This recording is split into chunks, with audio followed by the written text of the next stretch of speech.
नमस्कार. जीवन जगण्याची कला या विचार मालिकेमध्ये आपले सर्वांचे स्वागत. या विचार मालिकेच्या माध्यमातून आपण जीवनस्पर्शी आणि वास्तवदर्शी असे विचार समजून घेण्याचा प्रयत्न करत आहोत. आज आपण आपले जीवन, आपल्या जीवनातील समस्या आणि त्यांकडे पाहण्याची आपली भूमिका या विषयाचं थोडंफार चिंतन करणार आहोत. आपल्यापैकी प्रत्येकजण दिवसरात्र सुखाच्या शोधामध्ये मग्न असल्याचे आपल्याला आढळून येते. आपल्यापैकी प्रत्येकाला असे वाटते की आपले जीवन सुखी आणि समाधानी असावे. आपले जीवन म्हणजे सुखी व आनंदी घटनांचा आणि भावनांचा एक उत्सव असावा आणि या उत्सवामध्ये आपण पूर्णपणे रममाण व्हावे असे आपण सर्वांना वाटत असते.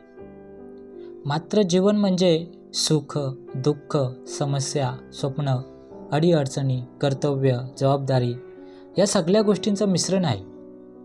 जीवनामधील या सगळ्या गोष्टी पूर्ण होतील आणि त्यानंतर आपण सुखी किंवा आनंदी होऊ असं आपल्याला वाटत असतं. परंतु आपली ही कल्पना पूर्णपणे चुकीची आहे. कारण एक समस्या संपली की दुसरी समस्या येणार असते. दुसरी समस्या संपली की तिसरी समस्या येणार असते. एक स्वप्न पूर्ण झालं की दुसरं स्वप्न असतं. दुसरं पूर्ण झालं की तिसरं स्वप्न असतं. एक कर्तव्य पूर्ण केलं की दुसरं कर्तव्य उभं राहतं.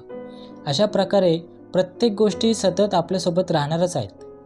मग अशा कालामध्ये आपली भूमिका कशी असायला पाहिजे ते आपण समजून घेतलं पाहिजे. डॉक्टर रमा मराठे यांचं रंग सुखाचे नावाचे एक पुस्तक आहे. त्या पुस्तकामध्ये त्यांनी एक छान अशी गोष्ट सांगितलेली आहे. ती गोष्ट आपण समजून घेऊ. एका राजाने आपले उंट सांभाळण्यासाठी, देखरेख करण्यासाठी एका माणसाला नेमलं होतं. हे काम तो माणूस अनेक वर्ष करीत होता. त्याला ते छान जमायचं. एकदा त्याला तीर्थयात्रेला जायचं होतं म्हणून तो आपल्या भाच्याला या कामावर नेमून गेला. भाच्यानं विचार केला की मामानं काम दिलंय, नीट करायला हवं. सगळे उंट झोपल्याशिवाय आपण अजिबात झोपायचं नाही. रात्र चढायला लागली. 10 उंट झोपले, मग 15 उंट आणि मग 25 असे करत करत 70-80 उंट झोपी गेले. आता शेवटचे 20 उंट उरले. ते झोपले की आपण आरामात झोपू असं त्या मुलाला वाटलं. थोड्या वेळाने ते 20 उंटही झोपी गेले. आता त्याने अंथरूण पांघरलं आणि तो झोपी जायला निघाला. तेवढ्यात सुरुवातीला जे 10-15 उंट झोपले होते ते उठून बसले. असं होऊन भाचा बिचारा रात्रभर जागा राहिला. रोज असंच व्हायला लागलं.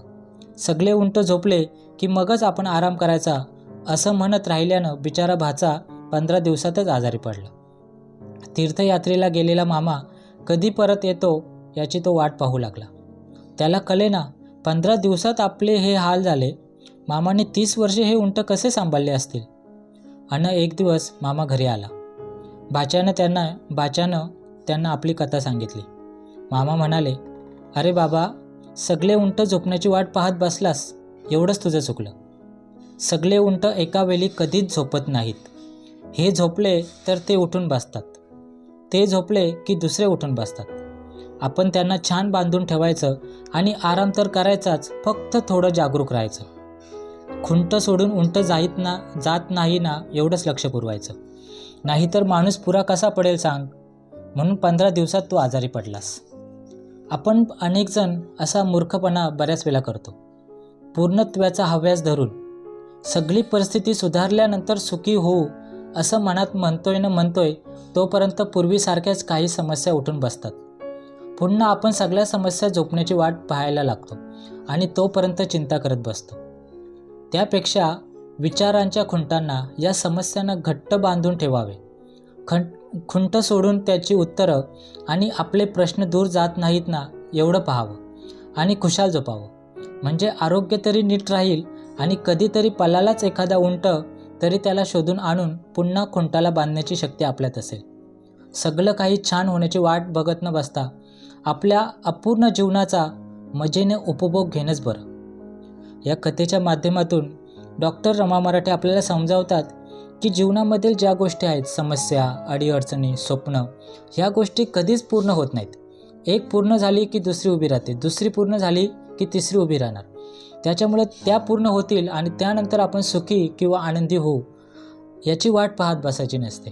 त्या गोष्टी आपल्यासोबत असतानाच त्यांच्यावरती सोल्युशन किंवा त्या समस्यांवरती उत्तर शोधत आपण जगायला शिकलं पाहिजे.